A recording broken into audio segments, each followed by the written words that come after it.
Мы приступаем к третьему бою вечера. Приглашается с синий угол Юсуф Бисаидов.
Красный угол добро пожаловать, Назир Амирхан!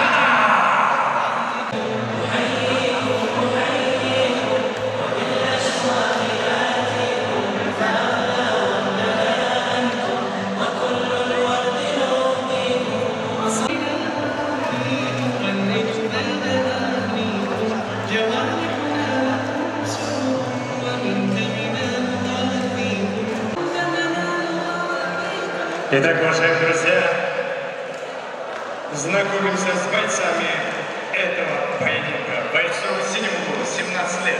Его рост 185 сантиметров, вес 75 килограмм. Профессиональный рекорд. Одна победа и 0 поражений. Представляет бойцовский клуб «Беркут» из Катар-Юрта, Россия, Юсуф Бисаидов! Его соперник 18 лет. Его рост 172 сантиметра, вес 70 килограмм. У него сегодня профессиональный дебют. Представляет бойцовский клуб «Бекинес» из Карабулак-Керта, Дагестан, Россия, Назир Амирхан! Бойцы России.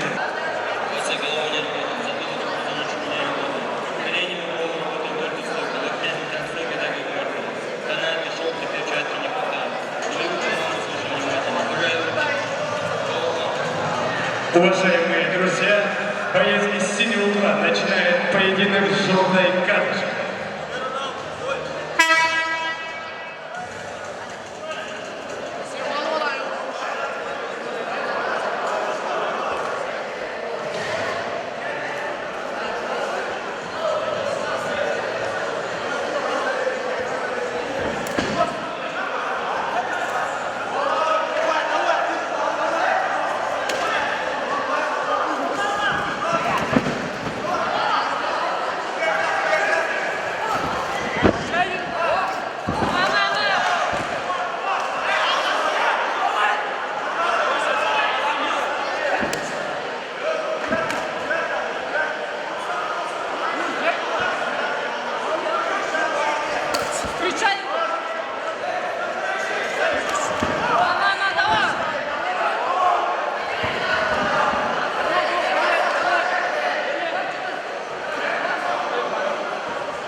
Итак, уважаемые друзья, нокаутом победу в этом бою